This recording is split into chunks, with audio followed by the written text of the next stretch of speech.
산상수훈 강의 54번째 시간이 되겠습니다. 오늘 본문은 마태복음 6장 26절부터 28절까지 말씀이 되겠습니다. 먼저 요한복음 18장 36절을 먼저 보죠. 예수께서 대답하시되 내 나라는 이 세상에 속한 것이 아니니라, 이렇게 말씀하셨습니다. 주님께서 내 나라는 바실레이아, 하나님의 왕국, 하나님의 나라가 세상에 속하는 것이 아니라고 말씀하십니다. 그렇다면 12영이 더 되는 천사들을 동원해서 막았을 것이다, 그런 말씀도 해 주시잖아요. 그러니까 주님께서 말씀하시는 그 요점, 바실레이아의 요점은 무엇이냐면 바깥 세상이 아니다. 내 나라는 바깥 세상에 속한 것이 아니다. 그러니까 너희들이 구할 때 바깥에서 구하지 말고 어디서 구하라는 것이 되겠습니까? 안에서 구하라는 얘기가 되겠죠. 사람들은 전부 바깥에서, 보이는 세상에서 뭔가 보이는 것을 통해서 만족을 누리고, 또 보이는 것을 통해서 기쁨을 얻으려고 하고, 또 보이는 것을 통해서 평화, 또 가정의 행복, 직장에서 좋은 것, 우정, 평화, 사랑, 이런 모든 것을 채워지기를 바라죠. 그럼 그 채워짐을 어디서 찾게 되는 겁니까? 밖에서 채우는 것이 되는 거죠. 주님은 분명히 내 나라는 밖의 세상, 이 세상에 속한 것이 아니라고 했는데, 지금까지 우리가 신앙생활을 계속하면서도, 신앙생활을 하면서도 전부 밖에서만 구하고 있었다는 것을 발견하게 됩니다. 모든 것이 내 내면에 있는 것을 발견하고 찾았다면 찾고 구해야 할 장소는 밖에가 아닙니다. 내 안이 되어집니다. 자기 자신의 내면을 살펴보게 되고, 내 내면을 살펴보아서 그 안에서 진리를 찾고, 그 내면 안에서 참다운 기쁨, 참다운 만족, 참다운 가정, 직장, 채워짐을 누리게 될 것입니다. 그런데 밖에서만 이것을 찾게 된다면, 그동안 기도로 낭비한 시간이 얼마나 많은지 저 자신도 한번 생각을 해봅니다. 좀 바깥에서만 찾았거든요. 밖의 세상에서 뭔가 구해서 이루려고 하고, 성취하려고 하고, 세우려고 하는 이런 모든 것들을 기도로 쏟아 부었습니다. 그것이 금식 기도로 연결되어지고, 철야 기도로 연결되어지고, 새벽 기도로 전부 어떤 내 안에 되어질 어떤 육신의 만족을 위해서도 그렇고, 어떤 본인이 영적이라고 생각했던 부분까지라도 전부 이 기도로 구해서 찾고 받으려고 안간힘을 다했던 거죠. 기도로 낭비했단 말이죠. 이제 진리를 깨닫고 보며 뒤돌아보니까 그건 전부 기도로 낭비한 시간이 되었다는 것을 알 수가 있었어요. 물론 그때는 그것이 필요한 것이었지만 깨닫고 보니까 그렇다는 것입니다. 그러니까 모든 것은 주님께서 말씀하실 때에도 내 나라는 이 세상에 속한 것이 아니야. 안에 있어, 안에 있어. 하나님 나라는 너희 안에 있느니라라고 분명히 말씀하시잖아요. 그러니까 하나님의 나라의 모든 것은 전부 다 안에 있는 것입니다. 내면에 있는 것입니다. 내 내면에 있는 것을 안다면 찾고 구해야 할 장소는 분명해지는 것입니다. 내면에서 찾아야 돼요. 내면에서 보화를 발견해야 되고, 내면에서 내 모든 것을 찾아야 돼요. 이것이 이루어지지 않으면 바깥에서만 골골대다가, 바깥에서만 뒤엉켜 살다가, 밖에서만 이렇게 웅텅거리고 살다가 가게 되는 격이 되고 마는 거죠. 주께서 하신 말씀을 한번 계속 보겠습니다. 시편 24편 1절에 있는 말씀 보시면, 땅과 거기에 충만한 것과 세계와 그 가운데 사는 자들은 다 여호와의 것이로다. 땅, 거기 충만한 것, 꽉 찬 것, 온 우주 만물, 세계, 그 가운데 있는 사는 자들 다 여호와의 것이라고 말씀합니다. 다 그 소속이다. 똑같은 소속이다. 그러나 인간편에서는 그것을 깨닫지 못했을 뿐이고, 그래서 누가복음에 소위 우리가 아는 둘째 아들 탕자의 비유에서도 둘째가 뭐라고 합니까? 누가복음 15장 31절입니다. 아버지가 이르되 이 너는 항상 나와 함께 있으니 내 것이 다 내 것이었다. 첫째 아들에게 하는 얘기죠. 너는 항상 나와 함께 있었어. 근데 네가 깨닫지 못했을 뿐이지 내 것은 다 내 것이었어. 이렇게 말씀하시는 거죠. 또 요한복음 10장 30절에서 나와 아버지는 하나이라 이렇게 말씀하세요. 예수 그리스도와 아버지는, 하나님 아버지는 하나다. 우리가 내 내면에서 발견되고 휴리스코 찾아서 그분과 하나 된 것을 찾았다면 나도 역시 아버지와 하나가 되는 것입니다. 그래서 여기까지 가려면 우리는 계속 진보의 길을 걸어가야만 합니다. 계속해서 성장하고 또 성장하고 그리스도의 장성한 분량까지 계속 자라가야만 합니다. 잠언 8장 14절 말씀, 내게는 계략과 참식이 지식이 있으며 나는 명철이라 내게 능력이 있으므로. 모든 것이 다 내 안에 있다는 거죠. 그분에게 모든 것이 있어요. 지식이 있고 계략이 있고 명철이 있고. 잠언 28장 5절, 악인은 정의를 깨닫지 못하나 여호와를 찾는 자는 모든 것을 깨닫느니라. 여호와를 찾는 자는 모든 것을 깨닫게 된다, 결국은. 그래서 잠언 2장에서 1절부터 11절까지 보시면 이렇게 지혜, 지식을 찾게 되는 과정, 깨닫게 된 과정들을 설명해 주고 있는 것을 볼 수 있습니다. 그러니까 우리는 계속해서 진보에 가야 된다. 그래서 마태복음 6장에 넘어오면 긍휼, 금식, 기도에 대해서 계속해서 말씀해 주고 계시고, 진리를 진리로 먹어라. 진짜 먹어야 될 음식을 먹는 것, 유해 차원의 것을 먹는 그런 상태가 있는 것이 참다운 금식이다. 그러면 율법은 자동적으로 금식하게 되는 거다. 땅의 것과 하늘의 것을 동시에 주인으로 섬길 수는 없다. 그렇게 말씀하시고, 너희가 무엇을 먹을까, 무엇을 마실까, 무엇을 입을까 염려하지 말아라. 율법적인 먹고 마심, 그것은 염려할 이유가 없다. 왜냐하면 네가 바로 근원이기 때문이다. 이런 말씀을 드렸습니다. 그럼 오늘 마태복음 6장 26절로 넘어오면 공중의 새하고 들의 백합화 이야기를 하고 계십니다. 그러니까 우리가 이 성경 문장에서 볼 때 문장에서 나타나는 공중의 새 또는 들의 백합화, 그것을 주의 깊게 살펴보더라도 이 공중의 새가 무엇을 말하고 있는 것인지, 들의 백합화가 또 무엇을 말씀하고 있는 것인지를 이제는 캐치해낼 수가 있어요. 이제 그런 부분들을 우리 스스로가 진보된 초월적인 의식으로, 위의 차원의 페리시오, 다른 차원의 의식으로 진보가 된 사람이 되었다면, 그래서 위의 차원의 것을 깨달아서 깨닫고 발견해서 그것을 가진 자가 되었다면, 신비에 새긴 자가 되었다면, 그 신비에 새겨진 그것으로 이제 살게 됩니다. 내면에 풍성하게 있는 것들을 가지고 기쁨과 만족과 채워짐, 이런 모든 것들을 가지고 살아가게 될 것입니다. 그것을 예비해 놓으셨는데 그것을 찾는 자의 것입니다. 내 내면 속에 이미 주어진 것을 찾는 자가 찾는 것을 누리고, 그 찾는 것을 누릴 뿐만 아니라 그것과 함께 살아가는 영적 삶이, 차원이 높은 삶이 된다는 것이죠. 공중의 새를 보라. 이 문장에서 첫 단어가 뭐냐 하면 보라입니다. 보라. 엠블레포. 자세히 관찰해보라. 자세히 분별해보라. 이 보라라는 단어가 제일 먼저 나와 있습니다. 보라. 자세히 관찰해보라.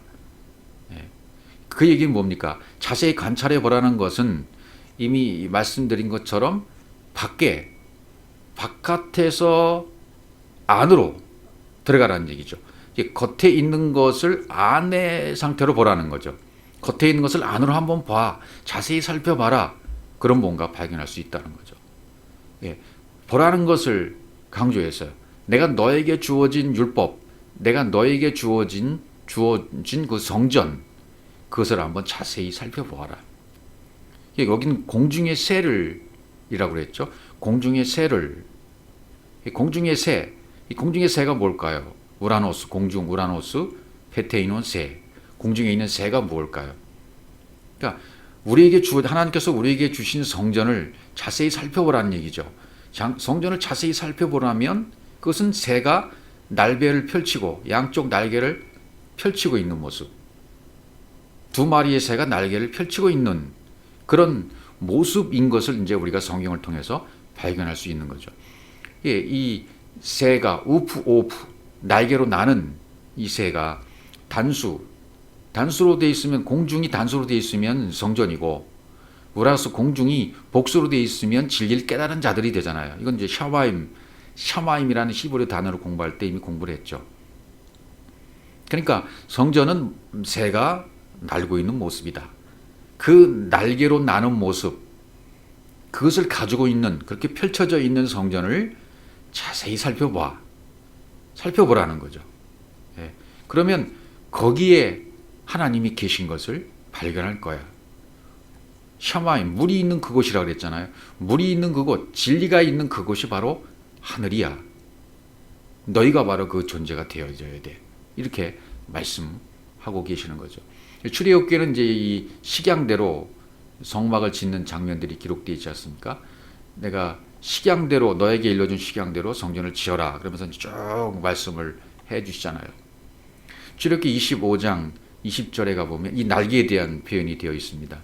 그룹들은 그 날개를 높이 펴서 그 날개로 속죄소를 덮으며 그 얼굴을 서로 대하여 속죄소를 향하게 하고 이렇게 되어 있습니다. 날개, 카나프, 속죄소, 그러니까 카프레트, 뚜껑, 시은자라는 단어로 되어 있죠. 속죄소를 덮으며, 덮다는 것은 울타리를 둘러라, 울타리를 두르라. 얼굴을 서로 대하며, 서로 대하고 있는 거죠. 이 성전에 있는 새의 모습을 여기서 설명해 주고 있는데 날개를 편 모습이다. 그리고 속죄소, 법궤를 덮고 있다. 두 마리의 새가 서로 이렇게 마주보고 있다. 그러니까 여기서 두 마리의 새니까 한쪽을 편 날개는 율법을 말하는 것이고 또 다른 쪽 활짝 핀 날개는 진리를, 그리스도 복음을 말하는 것이고 살펴보면 그것이 이제 보인다고 말씀하시는 거예요. 그러니까 이 율법 성전에 있는 새의 날개를 잘 관찰하면 하늘 쪽 존재, 하나님 나라, 바실레이아, 그 왕국, 그 나라를 깨달을 수가 있다는 것입니다. 그러니까 독수리가 날개를 펴고 이렇게 덮어서 그늘이 되게 해주고 품어주지 않습니까? 그것이 바로 성령의 날개를 표현해 주고 있는 것입니다. 예, 그래서 마태복음 6장 26절과 동일한 말씀이 이제 누가복음 12장 21절, 22절, 23절 쭉 돼 있죠. 여기도 24절에 보시면 까마귀를 생각하라 심지도 아니하고 거두지도 아니하며 골방도 없고 창고도 없을 때 하나님이 기르시다니 너는 새보다 얼마나 더 귀하냐 이렇게 돼 있어요. 창고에 모아들이지도 않되 아까 마태복음 6장에서도 창고에 모아들이지도 아니하되 이런 말씀이 있죠. 공중의 새를 보라 심지도 않고 거두지도 않고 창고에 모아지지도 아니하되 이렇게 설명해 나가죠. 예, 여기도 누가복음 12장에도 골방도 없고 창고도 없음에 이 창고라는 말은 아포데케 저장소를 말하는 거죠. 그러니까 이것도 영적인 의미를 생각해 봐야 저장소가 뭔지를 알게 되는 거죠. 이 아포티뎀이라고 되어 있어요. 창고라는 단어가 아포티데미, 뭐뭐로부터 출발하는 거죠. 티데미는 세워지는 거죠. 뭐뭐로부터 출발해서 세워진 곳, 그것이 창고입니다. 그게 뭘까요? 그러니까 6월절로 출발해서 장막절을 거쳐서 오순절로 완성이 되는 것 아니겠습니까? 그러니까 6월절로 출발하고 오순절로 완성이 되어져야 된다. 그러면 율법, 즉 세상으로부터 육신으로부터 분리가 되어져서 육신으로부터 떨어져서 세워지는 거예요. 진리로 세워져서 그것이 바로 창고죠. 저장소죠. 그게 바로 수장절이 되는 거예요. 이제 그렇게 진리로 세워져서 가나안에 들어간 상태, 그렇게 되면 완성이 되는 거죠. 예. 그러나 눈에 보이는 성전을 주었을 때 이 성전이 씨가 없어요. 씨를 뿌리지도 못하고 성전이 너에게 생명수를 주지도 못해. 그리고 성전이 추수할 능력도 없다라고 이제 말씀을 하셔요. 성전이 너희를 함께 인도해 주지 신하고 모아주지도 못해. 예, 내리죠. 추수하다, 거둔다, 추수하다, 모아들이다. 함께 인도도 못한다. 어디로 인도를 못한다는 얘기일까요? 그러니까 예, 창고로, 저장소로 인도를 못하고 또 완성인 오순절로도 인도를 못 해준다는 것이죠. 씨가 없기 때문에 그래요. 그러나 진짜 성전인 예수가 오시면 그분은 하나님이신 분이 사람의 모습으로 오신 분이잖아요. 죄가 없으신 분이 죄의 모습으로 오셔서 그 몸의 죄를 육신의 죄를 정하신 분이 아닙니까? 그분에게는 씨가 있는 분이에요. 성전에는 씨가 없지만 그분이 오셔서 직접 씨이기 때문에 씨를 뿌려주시고 추수하고 창고에 모아 들이시는 그런 역할을 이 땅에 오셔서 하시는 거죠. 근데 그런 역할을 깨닫게 하기 위해서 성전을 주신 거잖아요. 성전을 자세히 살펴봐라. 두 날개를 편 모습 자세히 살펴봐라. 생각해봐라. 이렇게 말씀하셨잖아요. 근데 거기서 율법을 주고 우리에게도 율법과 성전을 주셨는데 거기서 계속 멜림나오 염려만 하고 있었던 거죠. 거기서 염려하면 안 되는데 염려의 단계를 넘어가서 그 다음 단계로 넘어가야 되는데 그것을 우리가 못했다는 거예요. 여기 이제 까마귀가 나옵니다. 까마귀를 생각해라. 카타노에오 생각해라. 이 생각하라는 단어도 카타노에오 자세하게 주의 깊게 심각하게 관찰하라 그런 뜻입니다. 까마귀. 자, 이 까마귀의 정체가 무엇일까요? 까마귀가 무엇인가? 이제 그것은 살펴보게 될 것입니다. 그러니까 주의 깊게 관찰해 보라는 것은 하나님이 아래 것으로 주신 성전이 있어요. 보이는 성전으로 주시는 게 있어요. 보이는 성전을 주셨는데 그 보이는 성전을 자세히 살펴보라는 얘기죠. 그러면 위의 것, 하늘 성전, 마음 성전이 지어져서 그것이 깨달을 때가 올 거다.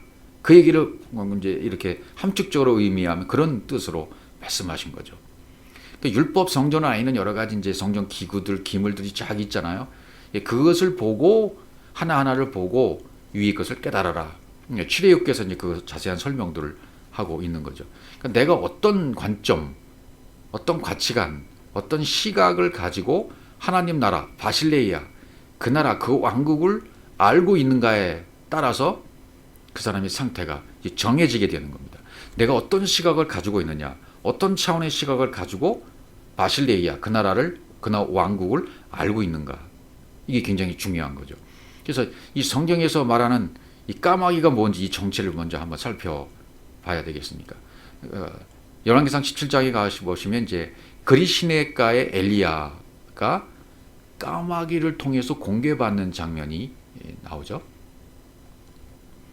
열왕기상 17장 2절부터 한번 읽어보겠습니다. 여호와의 말씀이 엘리야에게 임하여 이르시되, 여기 말씀은 다바르의 말씀입니다. 다바르의 말씀이 엘리야에게 임하여 이르시면 이건 이제 아마르 말씀이 되는 거죠. 너는 여기서 떠나 동쪽으로 가서 요단 앞 그릿 시냇가에 숨고라고 되어 있어요. 예, 요단 앞 그릿 시냇가에 숨고. 왜 하나님께서 엘리야를 요단 앞 그릿 시냇가에 가서 숨으라고 말씀을 하셨을까? 그럼 그릿 시냇가가 뭔가가 있는 거 아니겠습니까?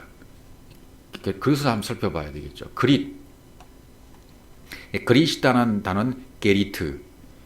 게리트라는 단어는 카라타에서 왔어요. 카라타는 뭡니까? 계약을 할 때 잘라버리는 거 아닙니까? 자르다, 베다 이런 게 카라트예요. 여기서 게리트가 온 거예요. 그게 그릿입니다. 그릿, 절단하다, 베다 그런 뜻이죠. 그럼 시냇가는요? 시냇가는 나할이라는 단어인데요. 나할이라는 단어는 유래를 살펴보니까 유산, 분비하다에서 왔어요. 뭐 개울, 골짜기 그런 뜻인데 골짜기, 유산, 분비하다 여기서 왔다는 거죠. 그러니까 분배가 단절됐어요. 유산을 받지 못하고 잘라진 상태예요. 그러니까 골짜기라는 단어도 여성적인 의미입니다. 골짜기가 채워지고 메꿔져야 돼요. 뭔가 남성적인 것이 와서 여성적인 것이 채워져야 돼요. 그러면 골짜기가 메꿔지는 거죠. 평탄하게 되는 거죠. 하나님이 그 일을 하시는 겁니다. 하나가 되게 하시는 겁니다. 골짜기가 메꾸어지고 평탄하게 되어지려면 골짜기를 메꾸어지는 남성의 씨가 필요한 거죠. 그러니까 골짜기는 아직 여자인 거예요. 그리시나에까라는 것은 뭔가 엘리야는 아직 진리를 상속하지 못한 유산이 절단된 상태로 있는 거예요, 지금. 그러니까 진리의 말씀이 되지 못한 상태. 아직 그러니까 엘리야에게는 과정이 남아 있다는 거죠. 그래서 그리시네가로 숨게 하시는 겁니다. 엘리야에게 남아 있는 과정들이 굉장히 많아요. 앞으로 진행되는 과정. 엘리야가 이렇게 능력이 많아서 이런 능력을 행하고 권능을 행하는 것이 아니라 엘리야의 내면에 있는 모든 것을 하나하나 갈기갈기 찢어내시고 파괴시키는 과정을 복음의 여정으로 우리에게 보여주시는 것입니다. 그 다음에 뭐 과부가 사랍대 과부가 공개하는 사건이 쭉 전개되어지죠.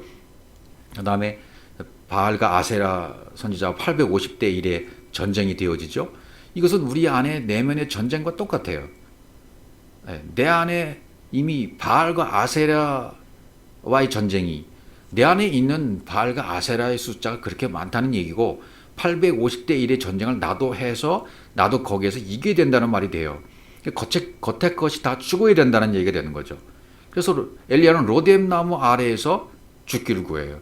로뎀 나무 아래 십자가에 가서 죽어야 되는 거예요. 그러면 엘리야는 또 40일 40야를 걸어서 복음의 힘으로 의지해서 40일 광야길을 거쳐서 거길 지나서 굴에서 육신이 벗겨지는 굴에 들어가서 거기서 하나님의 음성을 듣게 되어집니다. 또 강한 바람과 모든 것을 파괴시키는 강한 바람 후에 음성이 없고 지진 위에도 어떤 것이 없고 또 불도 없고 율법이 다 무너진 다음에 세미한 음성을 엘리야가 듣지 않습니까? 그 엘리야가 세미한 음성을 들은 다음엔 어떻게 돼요? 이제 엘리야가 율법에서 복음으로 넘어가게 되어지면 엘리야로서는 이제 죽게 되는 것이고 엘리사로 살아남는 거죠. 그러면 엘리사 속으로 들어가서 엘리야와 엘리사가 하나가 되는 것입니다. 예수와 그리스도가 하나 되는 것을 여기서 설명해 주고 있는 것이죠. 그래서 그리시네가라는 것은 이런 엘리야의 어떤 상태, 영적 상태, 아직은 유업을 받지 못한 절단되어 있는 상태, 율법을 아직 다 해결하지 못한 그런 상태를 얘기해 주고 있는 것이죠. 그 다음 계속 보시면 그 시냇물을 마셔라. 내가 까마들에게 명령하여 거기서 너를 먹이게 하라. 시냇물을 마시라는 거예요. 물을 마시라. 그러니까 아직까지도 율법의 물을 더 먹어야 돼요. 그래서 까마귀들을 등장시키는 거죠. 이스라엘에게 배척을 당하고 3년 반 동안 가뭄이 오니까 그리시나가로 보내셨죠. 여기서 까마귀는 오레브라고 돼 있어요. 까마귀 오레브. 그럼 공중에 나는 새의 일종인 까마귀를 말하는 것은 아니라는 거예요. 까마귀. 광야에 오레브라는 족속들이 있었다는 거죠. 이 언어를 찾아가 들어가 보면 오렙 족속. 오레브는 밤에서 왔고 검다, 어둡다에서 왔다는 거예요. 밤에 속한 족속이 바로 오레브예요. 그것을 까마귀로 상징해 주는 것이니까 까마귀는 바로 율법을 상징하는 것이 되겠죠. 아직은 어두운 그런 세력 가운데 있는 상태, 율법 상태에 있는 사람이 아직 엘리야라는 거예요. 역시 우리들도 똑같다는 거죠. 그래서 까마귀를 등장시켜서 계속 율법의 물을 다 마시게 하는 거죠. 율법의 물이 마르게 해버리는 거죠. 그것이 바로 신약에 와서 까마귀를, 누가복음 12장 까마귀를 생각해라. 거긴 새를 얘기했어요. 마태복음에서는 공중의 새를 보라라고 했고 누가복음에서는 까마귀를 생각하라고 했고 이렇게 새를 등장시키는 이유는 어디 있습니까?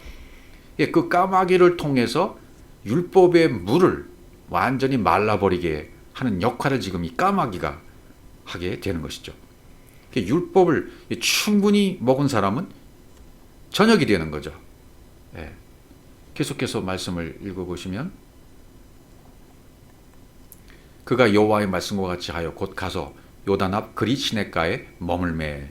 그리시네가에서 머물렀습니다. 그리고 까마귀들이 아침에도 떡과 고기를 저녁에도 떡과 고기를 가져왔고 그가 시냇물을 마셨으나 이 물은 이제 마르게 되잖아요. 나중에 까마귀들이 오렙 족속들이 떡과 고기를, 그러니까 마치 그렇게 이미지가 상상될 수 있습니다. 그 이방 족속에 살고 있는 오렙 족속들이 까마귀로 상징되어져서 그들이 아침과 저녁에도 떡과 고기를 갖다가 엘리야에게 갖다가 먹였고 또 물은 신의 물을 마셨다. 이렇게 이해할 수도 있습니다. 그것은 스토리로 이해하는 것이고 영적인 의미로서는 까마귀는 율법이기 때문에 율법이 계속해서 먹여주는 것을 얘기해요. 까마귀의 의무는 충분히 먹이는 거예요. 왜냐하면 까마귀라는 단어를 신약으로 살펴보면 코락스라고 되어 있습니다.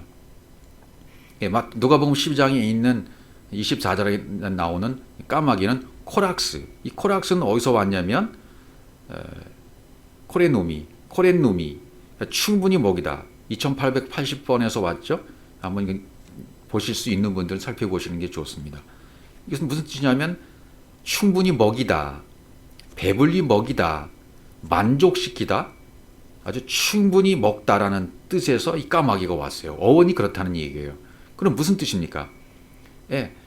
충분히 율법을 먹고 배부르게 먹어서 저녁이 되게 하는 존재가 율법이라는 겁니다. 이렇게 저녁을 만들어 주어야만 아침을 맞이할 수가 있는 거죠. 저녁이 되고 아침이 되는 거니까요. 그게 진리니까요. 그러니까 죄를 깨닫게 해서 그 죄로 말미암아 심판받아 멸망을 받게 하는 그런 역할을 충분히 먹이는 율법이 하고 있다는 거예요.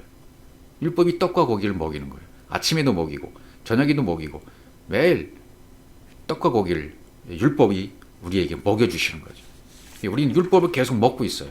율법을 먹고 깨달아야 된다는 거예요. 창세기 8장으로 가보십시오. 여기 이제 또 아주 구체적으로 설명이 되어 있죠. 40일 지나서 노아가 그 방주에 낸 창문을 열고 까마귀를 내놓음에 이렇게 되어 있어요. 까마귀를 내놓음에 까마귀가 물이 땅에서 마르기까지 날아 왕래하였더라 그러죠. 까마귀가 어떨 때까지요? 물이 땅에서 마르기까지 그랬어요. 물이 땅에서 마르기까지. 그러니까 내 마음의 땅에서 내 마음 땅에서 모든 율법이 다 말라 사르기까지, 모든 율법이 불태워지기까지는 표현과 똑같아요. 내 안에서 율법의 물이 마르기까지 까마귀는 왕래하는 겁니다. 계속 까마귀가 왕래하는 이유는 뭐예요? 율법이 계속 내 안에서 왕래하는 거예요. 그러니까 왕래한다는 의미는 왔다 갔다 한다는 얘기잖아요. 그러니까 진리를 듣고 있으면서도 진리를 듣는 사람들 가운데서도 왔다 갔다 할 수 있어요. 까마귀가 왕래하는 것처럼 의심이 생길 수도 있고 믿지 않게 될 수도 있고 진리를 듣다가 이거 참 이 진리를 듣고 보니까 너무나 달라요. 그동안 들었던 말씀과 너무나 달라서 처음에는 충격을 받았고 너무나 좋아서 이 말씀을 듣다가 어느 순간이 오면 자꾸 부닥쳐요. 기존 교회들과 부닥치고 가족들과 부닥치고 가까운 사람들과 부닥치니까 이건 괜히 내가 이 말씀을 들어서 이상해지는 게 아닌가. 주위 사람들로부터는 무슨 말을 듣습니까? 저 사람 좀 이상해졌어. 여러분 그 말을 들어야 정상인 겁니다. 저 사람 좀 이상해졌지 않았어? 뭐 이단에 빠진 것 같아. 이상한 단체에 속해서 이상한 말씀을 들은 것 같아. 이런 말씀을 계속 들으면서 지낼 수도 있어요. 왜? 까마귀가 왕래하는 기간이니까요. 이 까마귀가 반드시 왕래해야만 돼요. 그래야 땅에서 물이 말라요. 내 마음 땅에서, 내 마음 밭에서 율법이 다 마르게 되고 그 물이 말라야만 될 거 아닙니까? 그 물이 말라야만 진리로 다시 태어나는 거예요. 그 다음 구절 보시면 그가 또 비둘기를 내놓아 지면에서 물이 줄어든 일을 알고자 하며 비둘기는 이제 성령을 의미하잖아요. 비둘기를 내놓아서 하나님께서 비둘기를 성령으로 우리를 깨닫게 하시기 위해서 물이 감한 여부를 알고자 하시는 거예요. 성령으로 툭툭 우리를 진단해 보시는 거죠. 정말 율법이 물이 다 말라버렸나, 그래서 진리로 세워졌는가를 계속 성령께서 우리에게 말씀을 통해서 가르쳐 주십니다. 가르쳐 주시기 위해서 우리에게 찾아오시기도 합니다. 온 지면에 물이 있으므로 비둘기가 발 붙일 곳을 찾지 못하고 이거죠. 비둘기가 발 붙일 곳을 찾지 못해요. 왜? 지면에 물이 있기 때문에. 내 안에 물이 아직 남아있으면, 내 안에 율법의 물이 계속해서 남아있으면 비둘기는 발 붙일 곳을 찾지 못하는 거예요. 그러니까 비둘기가 발 붙일 곳을 어떻게 해야 돼요? 찾아야 되겠죠. 찾는다는 얘기는 내 안에 율법의 물이 말랐다는 얘기가 되는 겁니다. 율법의 물이 말라서 광야 40년의 모든 과정을 다 거쳐서 율법의 말씀이 진리로 전부 전환되어 있으면 그래야 비둘기가 발 붙일 곳을 찾게 되는 거죠. 내 안에 자리 잡게 되는 거죠. 성령으로, 그분의 영으로, 그리스도의 영으로 내 안에 자리 잡게 되어지는 상태가 된단 말이죠. 발붙이는 거 찾지 못하면 어떻게 돼요? 방주로 돌아와 그에게 오는지라, 그러니까 손을 내밀어 방주한 자기로 받아들이고, 이렇게 묘사를 한 것뿐입니다. 이런 스토리 사건 묘사를 통해서도 영적인 의미를 깨달을 수 있어야 됩니다. 또 7일 기다려 다시 비둘기를 방주에서 내놓으며, 이 노아의 방주의 얘기를 예를 들어서 스토리로 얘기하는 것이기 때문에 이것을 여러분에게, 나에게 적용시켜야만 합니다. 저녁 때에, 여기 창세기 8장 11절, 저녁 때가 됐죠. 저녁 때에 에트 에레브, 저녁 때 에트 에레브, 이때가 와야 돼요. 이 저녁 때에 비둘기가 그에로 돌아왔는데 그 입에 감람나무 새 잎사귀가 있는 거예요. 이런 상태로 우리도 변화받아야만 합니다. 그래서 노아가 땅에 물이 줄어든 줄 알았죠. 그러니까 우리도 우리 안에 땅에, 우리 마음밭에 율법의 물이 완전히 말라버린 줄 뭘로 알 수 있습니까? 저녁 때가 되고 아침에 와야 돼요. 저녁이 되고 아침에 와야 돼요. 저녁이 되어서 십자가에 죽고 진리의 말씀을 계속 들어서 저녁이 되어서 이제는 내가 진리의 말씀을 들음으로 내 죄로, 잘못된 죄를 심판받고 아침으로 그리스도로 다시 부활하는 거죠. 진리의 말씀을 들으면서 점점 어둠이 가시고 새벽이 오는 거죠. 어둠이 점점 가시면서 새벽이 밝아오잖아요. 그거 똑같죠. 그러니까 일상생활의 모든 날들을 통해서 우리가 잠을 자고 아침에 깨는 것, 또 저녁에 대해서 서서히 아침이 새벽이 밝아오는 것, 새로운 해가 떠오르는 것, 이런 모든 것이 전부 진리입니다. 이것이 모두 복음입니다. 그냥 주시는 것이 아니라 전부 복음을 예시해 주는 것이라 볼 수 있는 거죠. 우리가 호흡하는 거, 움직이고 기동하고 있는 거, 뇌가 움직이고 이렇게 우리가 살아가는 모든 모습들, 해가 아침에 떠올라서 저녁에 친 모습을 보면서도 진리의 말씀이 이제는 우리 안에 정착이 되어야 돼요. 예. 땅에 물이 감하면 까마귀 역할은 끝난 거죠. 율법의 역할은 끝나는 거예요. 물이 감하면. 내 마음에, 내 안에 자리 잡은 율법의 조항들이, 그 수많던 율법의 조항들이, 바알과 아세라의 850의 그 우상들이, 육신의 생각들이, 율법의 조항들이 전부 불태워 없어지면 율법의 물은 다 마르게 된 것입니다. 율법의 역할이 끝나게 된 것입니다. 그리고 이제는 진리로 살아나게 되는 것입니다. 감람나무 새 잎사귀가 그 입에 있었어요. 비둘기 입에. 비둘기가 이렇게 물고 오는 모습으로 상징이 되어 있죠. 감람나무는 뭡니까? 자이트, 감람산, 올리브. 겟세마네 동산에서 기름을 짜잖아요. 기름을 짜는 나무, 올리브 나무, 감람나무. 십자가에 자신이 죽어서 새 생명을 주기 위한 새로운 양식을 짜내는 거예요. 감람나무에서. 우리 주님이 그렇게 십자가에 죽으셨습니다. 그래서 기름 부은 자, 그리스도가 되신 거죠. 메시아, 구원자, 하나님의 아들로 감람나무, 기름을 짜고 새로운 양식으로 우리에게 주신 분이 되는 거죠. 새 잎사귀, 감람나무 새 잎사귀. 이 새, 타라프라는 단어를 보면 찢어내다, 신선한, 아주 선선한 그런 단어가 되어 있고, 또 어디서 왔냐면 이 타라프라는 단어는 어원이 갈기갈기 찢다. 요 지금 새라는 단어를 살펴보는 겁니다. 잎사귀가 아니고 이 새, 타라프라는 새, 요 단어가 갈기갈기 찢어지다에서 왔다는 거예요. 갈기갈기 찢다, 사역동사로 음식을 제공하다, 뭐 이런 뜻이 되어 있어요. 그러니까 영적 세계에서는 갈기갈기 찢어져야 새롭게 되는 것입니다. 죽어야 다시 사는 것입니다. 그러니까 우리 주님께서, 예수님께서 갈기갈기 십자가에서 자기 육체를 찢어서 죽음으로 뭐가 된 겁니까? 그래서 잎사귀가 된, 새 잎사귀가 된 거예요. 즉 생명의 말씀, 진리의 말씀을 탄생되게 된 거죠. 만들어내신 거죠. 그러니까 예수로 죽고 그리스도로 다시 살아나시게 된 겁니다. 모델로, 샘플로 보여주신 거예요. 우리도 역시 똑같이 되어야 돼요. 우리도 갈기갈기 율법의 모든 조항들이, 육신의 생각들이 갈기갈기 다 찢어져 없어져야 됩니다. 육신의 생각이, 육신의 가치관이, 육신의 기준이, 내 법, 내 의, 이것이 다 죽어져서 새로운 잎사귀가 나와야 된다는 것입니다. 그것을 상징하는 것이 오늘 이 비둘기가 그 입에 감람나무 새 잎사귀를 물고 오는 것으로 있는 것으로 묘사를 해 주신 것입니다.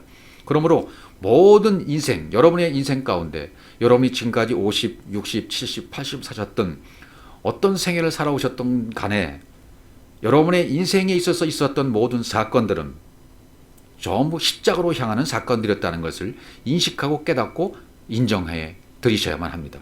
이걸 인정해 드리지 못하면 복음으로 들어가는 여정을 시작되지가 않습니다.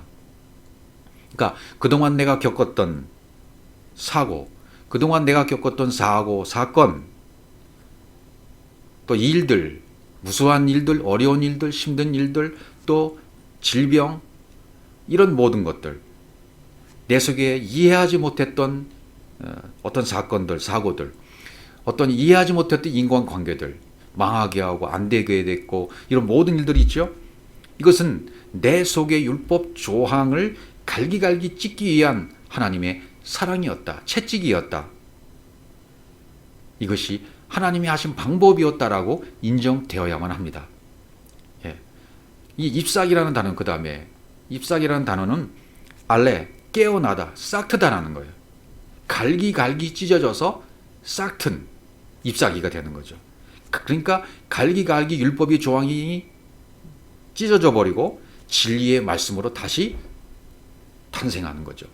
광야 40년 상징적인 40 숫자를 통해서 우리가 그렇게 되어져 가는 것입니다. 그러니까 우리를 죽였던 율법의 법조문, 그걸 갈기갈기 찢어버리고 싹이 튼 겁니다. 깨어나게 된 것입니다. 그래서 이것을 바울은 정확하게 골로새서에서 묘사해주고 있죠. 골로새 2장 14절입니다. 우리를 거스르고 불리게 하는 법조문으로 쓴 증서를 지우시고 제하여 버리사 십자가에 못 박으시고, 우리를 대적하는 의문에 쓴 증서, 법조문으로 쓴 증서, 의문에 쓴 증서를 도만하시고 율법의 모든 증서를 지워버리시고 제하여 버렸다. 그래서 십자가에 못 박아 죽으셨다. 내가 십자가에 못 박혔다는 것은 여러분과 저도 역시 내 안에서 율법의 조문이 갈기갈기 다 찢어지는 것을 말하는 것입니다. 즉 율법이 진리로 전환되었다는 것을 설명해 주는 거죠. 이 타라프, 새 잎사귀, 이것은 새로운 진리의 말씀으로 태어나는 거죠. 깨달아서 사실 나오는 거죠. 이 감람나무 잎사귀, 이것을 선선한, 타라프는 선선하다 이렇게 돼 있죠. 그러니까 생기가 있다는 뜻이에요. 이 생기가 계속 지속되고 있다.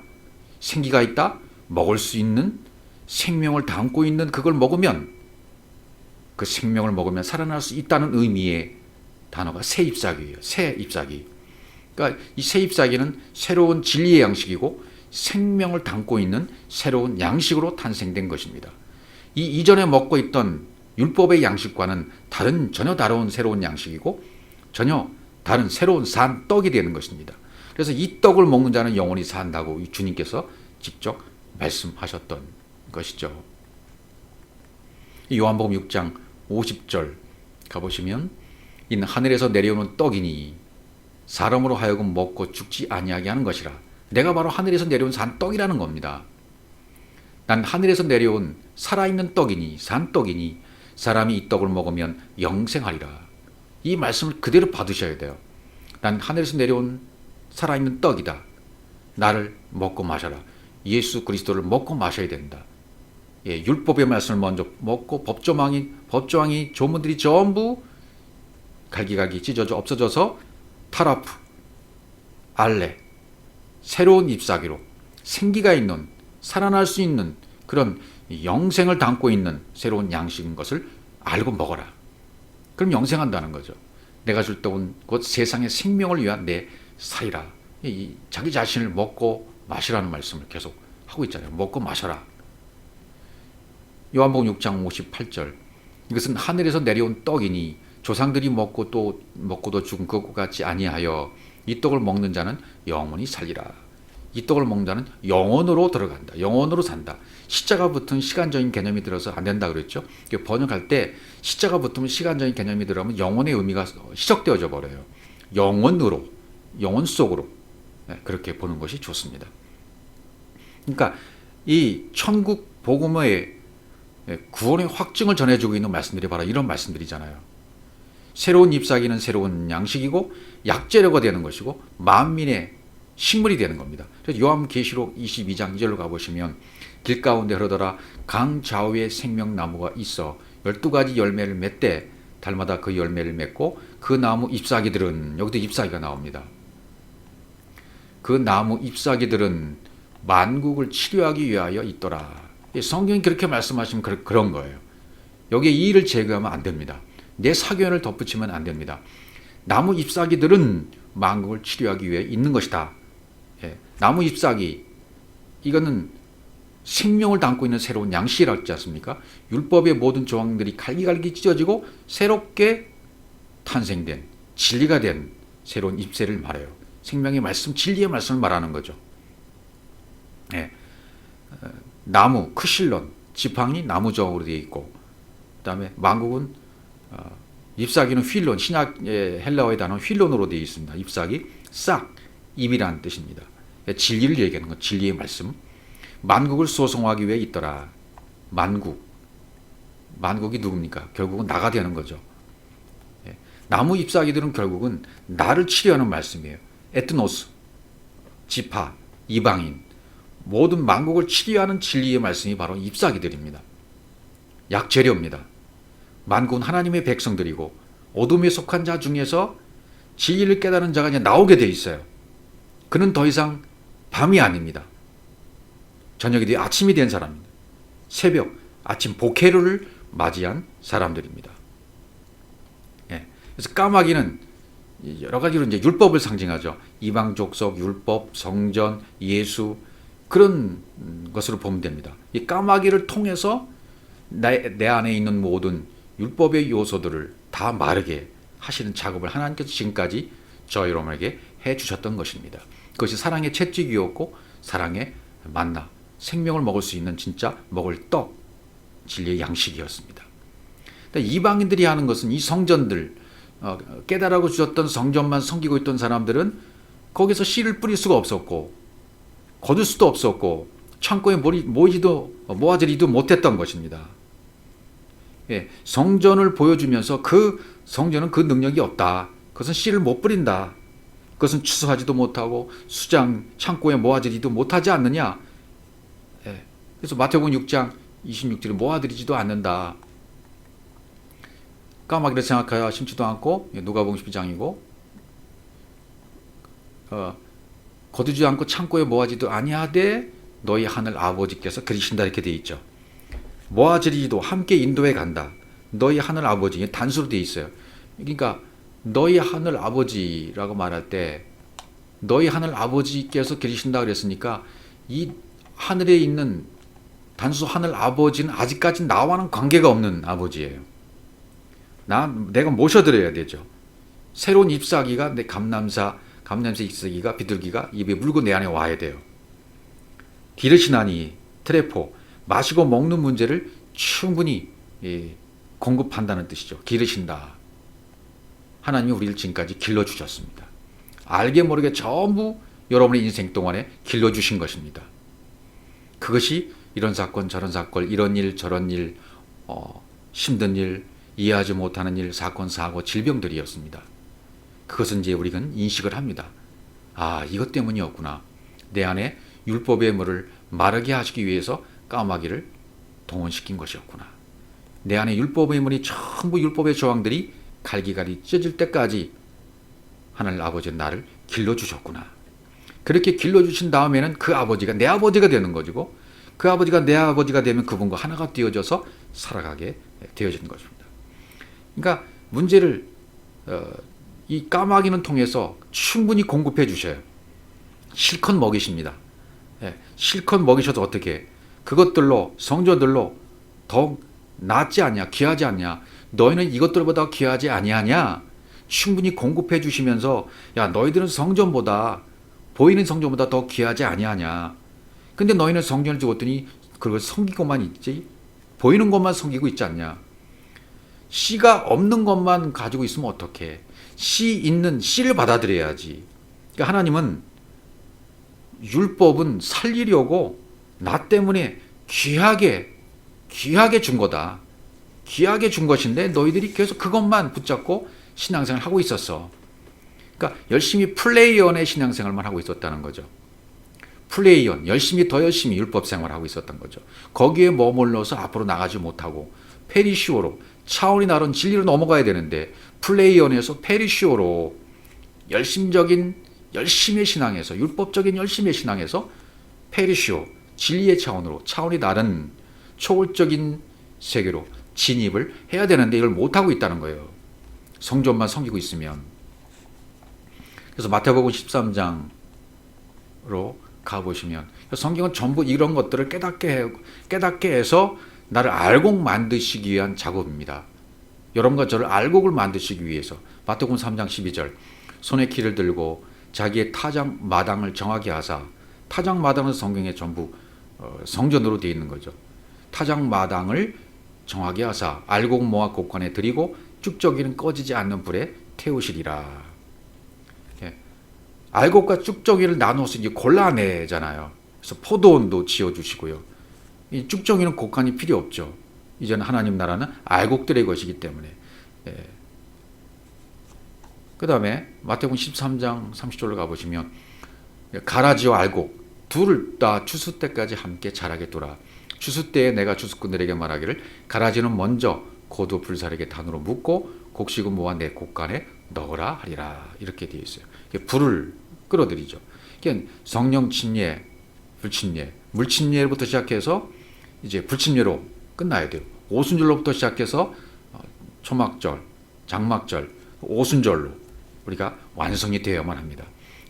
하나님은 사람이 원하는 것을 주십니다. 사람들은 전부 첫 번째 겉의 것을 원하잖아요. 율법을 섬기다 보면 전부 아직 깨닫지 못했을 때에는 율법의 것만 구해요.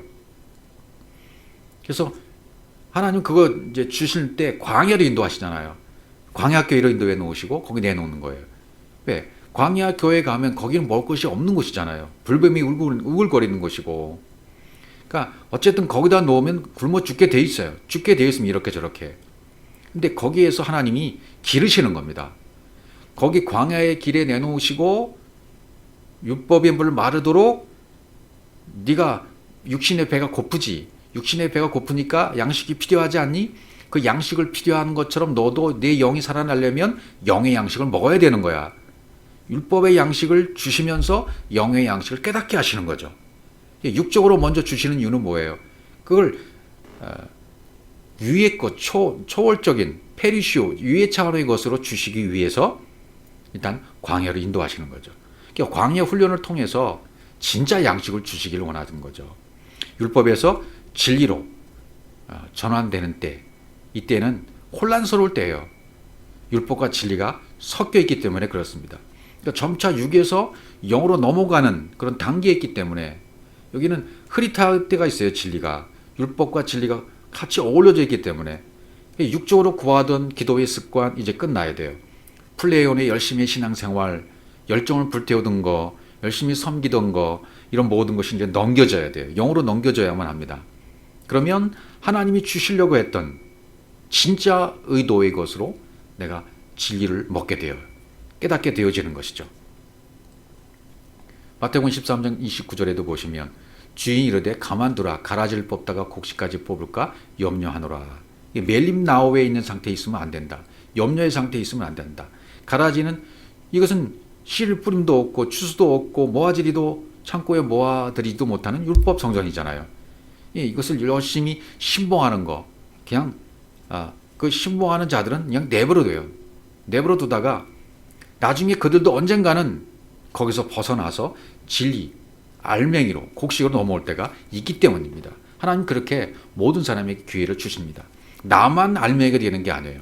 저 사람 아직 깨닫지 못했다고 해서 내가 마음대로 판단해서는 안 됩니다. 나는 알맹이, 곡식, 진리를 깨달아서 자신을 만들어 가지만 그렇지 못한 사람들을 보면서 판단하면 안 돼요. 그냥 두라고 말씀하시죠. 다 하나님이 하십니다. 하나님이 기르십니다. 하나님이 기르신다는 얘기는 뭡니까? 모든 것을 동원해서 온 우주 만물을 동원해서라도 우리를 기르십니다. 까마귀를 동원하십니다. 나중에 비둘기가 그 입에 감람새, 잎사귀를 물고 오는 것을 보게 해 주시는 것이죠. 마태복음 6장 27절로 넘어가시면 너희 중에 누가 염려함으로 그 길을 한 자라도 더할 수 있겠느냐. 염려, 멜렘나우로는 안 된다. 그 키, 헬리키아, 성숙, 나이, 키, 멜림나우에서 얻을 수 있는 것은 하나도 없다는 얘기가 되죠. 반쪽 가지고 하면, 율법의 반쪽 가지고 하면 아무것도 안 된다. 우리 쪽 반쪽 것으로는 안 돼요. 율법적의 반쪽 가지고는 안 되는 거죠. 하나님 쪽인 것이 나한테 와야 돼요. 반쪽과 반쪽이 만나서 온전한 하나가 되는 거죠. 더할 수 있느냐? 프로스티데미, 증가시키다, 더 나아가다. 율법적으로 시도해서 더할 수 없다. 이렇게 계속 증가해야 돼요. 그러니까 내가 율법의 행위를 이루어서 진리에 이를 수 있지를 않으냐? 율법의 행위로는 안 된다. 겉의 것은 아무리 해도 진리에 이를 수 없다. 길 한 자라도 더 할 수 있겠느냐? 한 자나 한 규빗. 이 규빗이라는 번역보다는 아마라는 그 원어를 쓰는 게 좋습니다. 그래서 측량의 어머니라고 되어 있어요. 이 원어를 쭉 찾아가다 보면 측량의 어머니, 하나님의 결국은 측량의 어머니니까 갈라디아에서 말한 대로 행위 언약인 하갈 언약에서 은혜 언약인 사라로 나가는 자유자는 우리 어머니요. 갈라디아서 4장 26절에 말한 대로 오직 위에 있는 예루살렘은 자유자니 곧 우리 어머니라. 아버지로 주신 말씀을 어머니로 받는 격이 되는 거죠. 그러면 하나님이 주신 기준의 말씀으로 측량이 된 겁니다. 결국은 어머니와 아버지도 하나이기 때문에 그래요. 하나입니다. 하나님이 주신 기준, 측량의 기준, 측량의 어머니로 받을 수 있는 눈이 열려지면 아버지를 어머니로 받는 것이 되어지게 되는 것입니다. 그러니까 우리가 진리의 말씀 하나 되어지면 이 문제가 해결되는 거죠. 그러니까 하나의 말씀을 그의 성숙으로 들 수 있겠느냐. 먹을 것, 입을 것, 마실 것은 성전에서 하는 것인데 이것을 율법적으로 하지 말라는 거예요. 율법적으로 해서는 그 길을 한 자나 더 할 수 없다. 엔 블레포 여기도 마태복음 6장 28절에서 또 너희가 어찌하여 의복을 위하여 염려하느냐? 들의 백합화가 어떻게 자라는가 생각해 보라. 이제는 들의 백합화가 나왔어요. 공중의 새가 나왔고 까마귀가 등장했고 그 다음에 들의 백합화가 어떻게 자라는가, 아욱사노 자라는가 살펴봐라. 아욱사라는 단어는 달이 차다라는 뜻이에요. 달이 점점점 초승달을 시작해서 보름달로 차가는 과정, 그게 자라는 것으로 설명된 단어가 아욱사노, 잔이라는 단어입니다. 그러니까 성전의 새, 우프오프, 드리워진 날개는 덮는 거죠. 카나프, 나는 모양, 나는 날개. 그걸 자세히 살펴보라 그랬죠. 성전은 씨를 뿌릴 수 없다. 씨가 없기 때문이다. 거기서 멜림 나오면 안 된다. 반쪽 부분으로 있으면 안 된다. 하나님과 반쪽과 반쪽이 만나서 하나가 되는 그런 상태까지 가야 된다. 그렇지 않으면 너희가 율법적인 상태로 계속 하는 상태에 있으면 한 자나 더 할 수 있을 줄 아느냐. 안 된다. 성숙이 안 된다는 거예요. 그 다음에 여기 이제 의복을 위해서 염려하느냐 하면서 들의 백합화 이야기를 하고 있는 거죠. 들, 가축을 모으는 것으로서의 들, 생각해보라. 카타 만다노. 생각해보라는 말은 여기선 완전하게 배우다. 생각해보라. 완전하게 배우다. 그런 뜻입니다. 또 크리논, 백합화는 크리논. 시브리에서는 슈샨이라는 단어가 쓰였습니다. 슈샨이라는 단어를 이렇게 검색해서 유익에 들어가 보면 그것은 빛나다에서 왔어요. 어원이 빛나다, 기쁘다, 하얗다. 그러니까 백합화라는 것은 지금 뭔가 어떤 존재를 말하고 있는 거야. 말하고 싶은 거예요. 진리를 말하고 싶은 거예요. 그러니까 하얀 존재, 빛나는 존재가 누굽니까? 죄가 없는 존재, 그리스도시죠. 예수 그리스도를 말하고 있는 거예요. 그냥 꽃을 말하는 것이 아니라 의복 얘기를 하면서 들의 백합화가 어떻게 자라는가 생각해보라. 그렇게 얘기하는 거죠. 그러니까 예수 그리스도가 바로 이 백합화다. 그래서 아가서 2장 1절에 가보시면 샤론의 백합화, 나는 샤론의 수선하여 백합하여 골짜기의 백합화로다. 아가서 2장 1절에 나는 샤론의 수선하여 골짜기의 백합화로다. 이렇게 설명했습니다. 그러니까 광야의 꽃, 샤론의 꽃, 예수 그리스도시란 말이죠. 예수 그리스도. 골짜기는 여성적인 의미라고 그랬죠. 이 여성적인 의미 골짜기가 메워지려면 씨가 와야 돼요. 남성적인 씨가 와야만 평탄하게 지게 되고 하나가 되는 것입니다. 겉에 있는 예수를 잘 생각해 봐라. 그러면 그리스도를 알 수가 있다. 예. 그러니까 아까 생각하여 보라는 말이 무슨 뜻이라고 했습니까? 완전히 배우다는 뜻이라고 했잖아요. 그러니까 예수를 완전히 배우고 나면 뭐가 된다는 겁니까? 그리스도가 된다는 거예요. 예. 수고도 아니하고 길쌈도 안 한다 그랬죠. 예. 코피하고 열심히 일하는 거, 수고 안 하고 길쌈, 실, 뽑지도 짜지도 않는다. 꽃 자체로는 그 옷을 만드는 존재가 아니라는 거예요. 열매가 맺어지면 꽃은 떨어지잖아요. 보이는 예수의 꽃은 십자가에서 떨어져야 돼요. 십자가의 죽음을 말하는 거죠. 꽃은 나팔을 부는 복음을 전하는 용도죠. 왜냐하면 백합화가 나팔관 모양으로 되어 있기 때문에 나팔을 부는 모습은 진리를 전파하는 모습이잖아요. 꽃은 나팔을 부는 용도다. 즉 말하는 성전이란 말이죠. 솔로몬 성전은 보이는 성전입니다. 이 성전에는 열매가 없어요. 씨가 없어요. 솔로몬이 입은 꽃은 율법의 옷입니다. 율법의 옷이에요. 이 솔로몬의 율법 성전은 씨가 없습니다. 그러나 예수는 보이는 육체, 성전, 말하는 성전이에요. 왜? 씨가 있기 때문에. 예수라는 꽃은 떨어지지만 그 안에는 씨가 있고 열매를 맺을 수 있는 것이다 말이죠. 그래서 예수는 진리를 말해주고 떨어져지는 꽃으로 오신 것입니다. 율법을 진리로 풀어주시기 위해서 오신 분이 예수 그리스도십니다. 예수는 옷을 만들어주지는 못하지만 제공해 주는 거죠. 옷은 누가 입혀줍니까? 그리스도가 입혀주시는 것이죠. 보이는 것, 겉의 것, 장자는 다 죽어야 되기 때문에 육체의 예수는 어떻게 돼요? 자기 죽음으로, 십자가에서 죽음으로 말미암아 완성하시는 거죠. 율법을 완성시켜 주십니다. 그러기에 솔로몬의 영광은 이 꽃만도 못하다라고 말했던 거죠. 열왕기상 6장 14절로 가보시면 솔로몬이 성전 건축하기를 마치고 이제 솔로몬 성전 건축을 솔로몬이 했다 이렇게 우리말에 번역이 돼 있잖아요. 그러니까 원어를 자세히 살펴보시면 이 건축은 누가 하냐면 그 집은 솔로몬으로 지어졌다는 번역이 되어버려요. 직역이 되어버려요. 그 집을 솔로몬으로 지어서 왕궁이 되었다.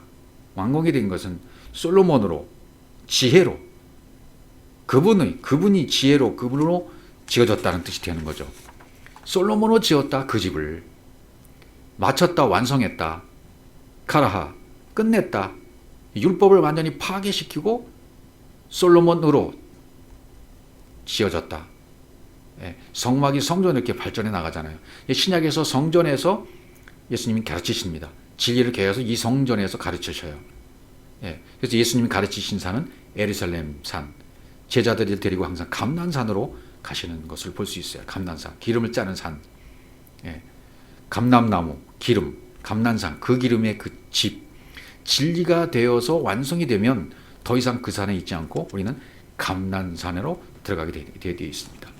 여러 가지 이제 열왕기상에 표현되어 있는 건축, 솔로몬으로 건축된 장면을 보게 되시면 열왕기상 6장 15절 백향목 널판으로 성전의 안벽꽃 성전 마루 위에서 천장까지 벽에 입히고 곧 잣나무 널판으로 성전 마루를 높고 여기 백향목 널판이라는 단어가 있죠. 6장 18절 성전 안에 입힌 백향목에는 밭과 핀 꽃을 아로 새겼고 여기 핀 꽃 꽃이 피어 있는 모습 핀 꽃을 아로 새겼다. 모두 백향목이었다. 이렇게 돼 있어요. 이 모든 표현들을 보시면 이 핀꽃을 설명해 주고 있습니다. 왕상 6장 29절 내외에서 사방 벽에는 모든 그룹들과 종려와 여기도 핀꽃 형상을 아로 새겼고 꽃이 핀 형상을 아로 새겨 놓은 곳. 또 왕상 6장 32절 감람나무로 만든 그 두 문짝에 그룹과 종려와 핀꽃을 아로 새기고 금으로 입히되 곧 그룹들과 종려의 금으로 입혔더라. 핀꽃을 아로 새겼다라는 단어가 계속 나옵니다. 열왕기상 6장 35절 그 문짝의 그룹들과 종려와 여기도 핀꽃을 아로 새기고 금으로 입히되 그 색인데 맞게 하였고. 핀꽃이 뭡니까? 성전 기둥으로 피어있는 꽃으로 장식되어 있는 거죠. 솔로몬으로 지어진 성전은 전부 피어있는 꽃으로 장식되어 있어요. 그러니까 예수 그리스도라는 꽃으로 솔로몬의 영광의 꽃보다 더 훌륭하게 되어졌다는 거죠. 꽃의 의미는 백합화, 흰색, 슈샬에서 왔으니까 하얗다, 빛나다, 죄가 없다, 다 된 분이다. 예수 그리스도를 설명하고 있죠. 이사야 35장 1절에도 광야와 메마른 땅이 기뻐하며 사막이 백합화같이 피어 즐거워하며, 사막 어떻게 해요? 사막이 백합화같이 피어 즐거워했대. 우리 마음이 사막이었었는데 백합화같이 피었다. 하얗게 피었다. 예수 그리스도로 말미암아 피어진 꽃이 되는 거죠. 성전 마당이 이제 광야인 성전 마당이 그 역할을 하는 거죠. 백합화가 피어 있어야 돼요. 백합화가 메마른 땅 사막에서. 백합화의 의미는 우리가 이제 살펴봤습니다. 나팔관 모양으로 되어 있다. 백합화가 피어 있다는 것은 나팔을 불고 있다. 진리를 말하고 있다는 거죠. 백합화가 핀 꽃이다. 그럼 진리를 말하는 나팔의 역할을 하고 있다는 것을 얘기하고 있는 것이죠. 열왕기상 7장 19절로 가보시면 주랑 기둥 꼭대기에 있는 머리에 4개 빛은 백합화 모양으로 만들었습니다. 전부 백합화예요. 슈샨. 백합화는 모두 예수 그리스도를 상징하는 것이니까요. 그러니까 진리를 말하는 고든 나팔, 이 관 모양에서 유래가 된 거죠. 그러니까 율법을 진리로 풀어주시는 분이 바로 하얗게 된 분, 그리스도십니다. 예수 그리스도께서 전부 율법을 진리로 풀어주십니다. 그런 광야의 삶을 통해서 나에게도 핀꽃, 슈샨, 그리스도가 되셔서 핀꽃으로 날 꽃을 피게 만들어 주시는 거죠. 호세아 14장 5절, 내가 이스라엘에게 이슬과 같으리니 그가 백합화같이 피겠고 레바논 백향목같이 뿌리가 바뀔 것이라. 오실 메시아도 백합화예요. 성전도 백합화예요. 성전은 광야에서 핀 꽃이라고 말할 수 있겠죠. 그러니까 예수라는 이 백합화는 성전 안에 이 백합화가 어떻게 자라는가 생각해보라. 예수로 완벽하게 베어지게 되면 그리스도가 되는 거죠. 그래서 어떻게 자라는가, 아욱산호, 달이 차는 모습을 살펴보라는 거죠. 초승달에서 보름달이 되는 과정을 살펴봐라. 커지는 과정, 자라는 과정, 증가하는 과정을 살펴봐라. 아욱산호, 달을 보라는 거죠. 달을 살펴보라는 거죠. 달은 뭐죠? 반사체잖아요. 태양의 빛을 받아서 빛을 비추는 것이 달입니다. 그러나 아직 발광체는 아니에요. 성전은 반사체라고 그러죠. 하나님이 그 빛의 주인이십니다. 진리가 안 되면 아직 반사체인 거죠. 해가 발광체고 달은 반사체예요. 그러니까 아욱산호, 달의 성숙, 달이 차서 성숙하게 되어져서 보름달같이 둥그렇게 된 그런 차게 되면 이제 별이 된다는 거죠. 별. 그러니까 해와 달이 존재하는 것은 별 때문입니다. 빛을 받은 해와 달로부터 빛을 받은 스스로 빛을 내는 별과 같은 존재를 만드시기 위해서 그러신 거죠. 그러니까 해와 달의 존재는 별 때문이에요. 나 때문이에요. 나라는 별을 만드시기 위해서 슈시안 예수 그리스도가 백합화꽃이 피게 만드신 것입니다. 별들은 아브라함에게 이제 구약에서도 이 별로 약속을 해 주시지 않습니까? 창세기 22장 17절, 내가 내게 큰 복을 주고 네 씨가 크게 번성하여 하늘의 별과 같고, 하늘의 별로 얘기해 주는 거예요. 스스로 발광하는 빛을 내는 별과 같게 만들어주기 위해서 씨를 달이 차게 하는 거죠. 아욱산호, 자라게 하시는 거죠. 자라는가, 아욱산호 살펴봐라. 예수를 자세히 살펴보면 그리스도가 된다. 달을 자세히 살펴봐라. 그럼 그것이 이제 스스로 빛을 내는 별로 바뀌게 된다는 거죠.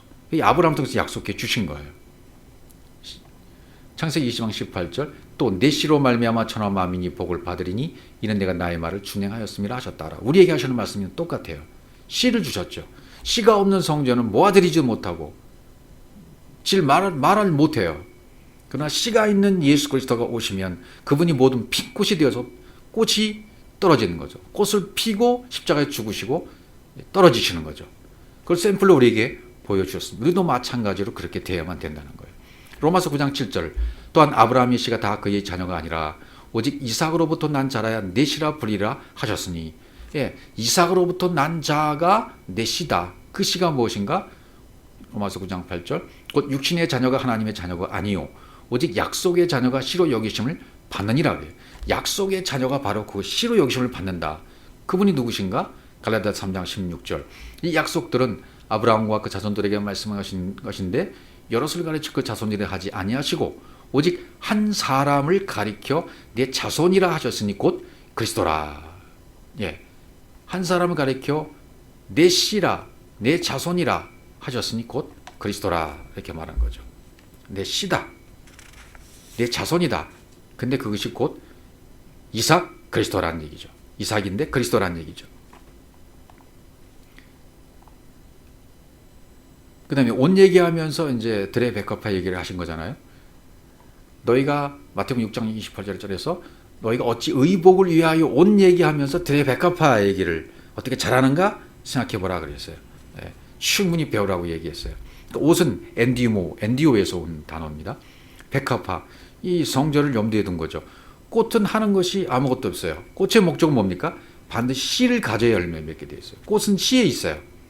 성전이라는 꽃은 피어있는 꽃이죠. 아까 우리 살펴봤듯이 전부 피어있는 백합화 꽃이었습니다. 마땅히 열매가 있어야만 되는데 꽃만 피어있고 씨의 열매를 못 준다면 이거는 무화과 나무가 되는 거죠. 무화과 나무는 그러니까 성경에서 우리가 설명을 했잖아요. 무화과 나무가 되면 안 된다. 무화과 나무의 비유를 통해서 이 진리를 설명해 주시고 있지 않습니까? 그러니까 예수께서 오심이 성전이 왔다는 것이고 예수께서 오신 것이 꽃이 피었다는 것을 설명하는 거예요. 이 꽃으로 와서 씨를 얻어야 돼요. 이 꽃은 결국 나 때문에 지금 와 있는 꽃입니다. 그러니까 이 꽃과 관계를 맺어서 생명 씨를 맺을 수 있는 진짜 꽃으로 우리가 바뀌어야 돼요. 성전이 꽃도 씨도 없으면 풀이 되는 거죠. 그럼 풀이 되는 거예요. 풀은 텅 비었다는 뜻이잖아요. 텅 비운 것은 뭐예요? 무화과죠. 무화과나무의 비유를 통해서 말씀하시는 거예요. 잎사귀만 무성한 꽃이 없는. 하나님은 감람나무죠. 감람나무. 이렇게 표시하는 거예요. 이스라엘을 감람나무로. 생명꽃을 줄 곳을 찾으시잖아요. 그러니까 이런 말씀을 쭉 무화과나무 비유도 말씀을 쭉 설명할 때 제자들은 못 받아들여요. 우리도 처음에 못 받아들였습니다. 무화과는 열매가 없어요. 꽃만 피었다가 떨어지고 말입니다. 꽃 자체가 열매이기 때문에. 이 무화과는 씨가 없는 겁니다. 그러므로 무화과는 반드시 꺾어지를 해야만 열매를 맺을 수가 있는 거죠. 그 다른 힘이 필요한 거죠. 이 무화과 나무는. 그래야 누군가의 힘이 필요해요. 접붙임이 되어야 돼요. 돌감람나무가 참 감람나무의 접붙임이 되어야 되는 거죠. 예수 그리스도라는 꽃이 오셔서 풀과 같이 풀과 같은 나와 하나가 되신 거예요. 우리가 풀이었잖아요. 풀과 같은 존재들이었습니다. 이 풀이 드디어 씨와 열매를 맺을 수 있게 된 것입니다. 왜? 접붙임이 됐기 때문에. 예수 그리스도라는 꽃이 피어져서 꽃이 와서 약속의 기둥에서 주었기 때문입니다. 이 꽃이 이제 나에게 떨어졌는가? 베드로전서 1장, 로마서 10장 17절에 보면 접붙임 얘기를 하고 있죠. 또한 가지 얼마가 꺾어졌는데 돌감람나무인 네가 나를 말하는 거죠. 그들 중에 접붙임이 되어 참 감람나무의 뿌리의 진액을 함께 받는 자가 되었은즉 핀 꽃이 피어서 지게 된 예수 그리스도라는 핀 꽃이 그것이 떨어져서 나한테로 오게 된 것이죠. 예. 그래서 베드로전서 1장 23절 베드로가 말하면 썩어질 씨로 된 것이 아니라 썩지 아니할 씨로 거듭나게 됐다. 겟나오 거듭나게 된 것은 썩어질 씨로 된 것이 아니요. 썩어질 씨로 된 것이 아니라는 얘기는 뭡니까? 씨 안엔 생명이 있으면 결코 썩어도 싹이 나오잖아요. 썩어질 씨가 아니에요. 그러니까 썩지 아니할 씨로 됐다라는 얘기는 뭡니까? 그 안에 생명이 있는 율법이 아닌 예수 그리스도라는 핀꽃, 그 씨로 된 것이다. 그 율법, 말도 못하고 모아지지도 못하고 창고에 모아지지도 못하는 그런 율법 성전으로 된 것이 아니라 예수 그리스도란 핀 꽃으로 씨로 오신 썩지 아니할 씨가 있는 그분으로 된 것인데 그분은 바로 살아있고 항상 있는 말씀이다. 예. 생명이 없는 씨, 율법으로 된 것이 아니라 썩지 아니할 씨, 예수 그리스도 핀꽃 그 씨로 된 것이다. 썩어질 씨는 스페이로 씨를 뿌리다 해서 온 거잖아요. 썩지 아니할 씨다라는 것은 압달토스라는 단어입니다. 압달토스. 썩지 아니할 씨는 이제 압달토스라는 단어가 나와 있어요. 이것은 썩지 않는, 멸망하지 않는 그런 뜻입니다. 솔로몬의 입은 옷, 솔로몬의 율법 성전은 씨가 없어요. 그러니까 예수 그리스도가 낫다는 거예요. 솔로몬의 모든 영광보다도 낫다는 거죠. 그 이제 다음 구절에 설명하고 있죠. 그러니까 예수님이 말하는 율법 성전은 씨 가진 성전을 말하는 거예요. 살아있고 항상 있는 말씀으로 되었다는 거죠. 그게 바로 말씀으로, 디아 로고스를 통하여 깨닫게 해주신 이 말씀, 성경 66권의 로고스의 말씀을 통하여 진리의 말씀 우리를 거듭나게 했다는 것입니다. 기록된 말씀, 문자의 말씀, 보여지는 말씀이 풀어진 말씀으로, 깨달은 말씀으로, 속에 있는 알맹이의 말씀으로 우리를 거듭나게 했다는 것입니다. 그래서 1장 24절에는 계속 이렇게 설명하는 거죠. 그러므로 모든 육체는 풀과 같고 그 모든 영광은 풀의 꽃과 같으니 푸른 마루 꽃은 떨어지되 오직 주의 말씀은 세세토록 있도다 하였으니 너에게 전한 복음이 곧 이 말씀이라. 항상 있는 하나님의 말씀으로 되었다. 영원으로 있는 이 말씀으로 되었다.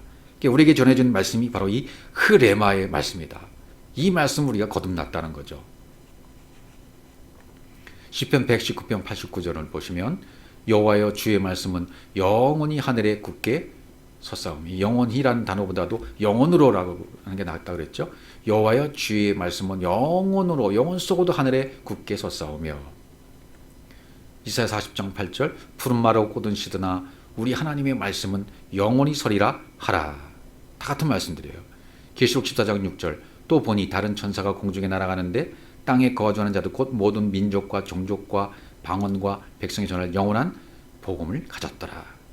영원한 복음, 이 복음, 그 말씀으로 우리가 살아난 것입니다. 이 진리의 복음을 전해주시기 위해서 핀꽃인 하얗게 되신 그 예수 그리스도를 핀꽃으로 우리에게 주신 것입니다. 그분이 십자가로 가셔서 죽으심으로 말미암아, 그걸 모델로 보여주심으로 말미암아 너희도 이렇게 하얗게 되어야 돼. 너희도 이렇게 죽어야 돼. 핀꽃으로 떨어져 죽어야 돼 라고 말씀해 주신, 그래야 이루어진다는 것입니다. 요한일서 3장 9절 하나님께로부터 난 자마다 죄를 짓지 않았나니, 이는 하나님의 씨가, 뭐가요? 하나님의 씨가, 하나님의 생명이, 하나님의 진리의 말씀이, 영원으로 된 그 말씀 자체가 살아있는, 생기 있는 그 감람새 잎사귀가 불어던 그 양식, 신선한 양식, 썩지 아니할 양식, 생명의 그 양식을 먹으면 죄를 짓지 않는다는 얘기죠. 그의 속에 거한다. 씨가 그 속에 거한다. 생명이 그 속에 거한다는 말씀이죠. 그도 범죄하지 못하는 것은 하나님께로부터 났습니다. 하나님께로 났다면 이렇게 죄를 짓지 못한다. 그러니까 여기 죄를 짓지 못한다는 표현 때문에 많은 분들이 오해하고 있고, 여기서 해방을 못 받는 분들이 많은 것 같아요. 죄를 짓지 않는다, 범죄하지 못한다. 분명히 거듭났는데, 구원받았는데, 하나님 씨가 내 속에 들어왔는데, 그렇게 설명을 해도 계속 자기 안의 상태는 검은 상태가 있거든요. 죄를 짓고 있는 모습도 아직 있거든요. 육신의 모습이 있거든요. 그런 모습을 보면서 실망하는 분들이 많이 있습니다. 이건 그런 뜻이 아니에요. 앞에 나오는 죄를 하마르티아예요. 하나님께로 난 자, 거듭난 자, 영혼으로 된 말씀, 영혼으로 된 감난새 잎사귀를 물어다 준 그 신선한 말씀, 생생한 말씀, 그 양식을 먹어서 거듭난 자는 다시는 관역을 맞추지 못하는 일이 없다는 얘기예요. 이 죄를 짓지 않는다는 뜻이. 예수로부터 그리스도라는 관역을 딱 맞추잖아요. 그러면 다시는 관역을 맞추지 못하는 일이 없다. 다시는 율법에서 머무는 일이 없고 그리스도로 지어졌고 그리스도로 되었기 때문에 그리스도로 살아가는 상태로 계속 거하게 되는 것이다. 머물게 되는 것이다. 계속 머물게 되는 것이라는 뜻이죠. 그 다음에 범죄하지 못하는 것은 똑같아요. 하마르타노.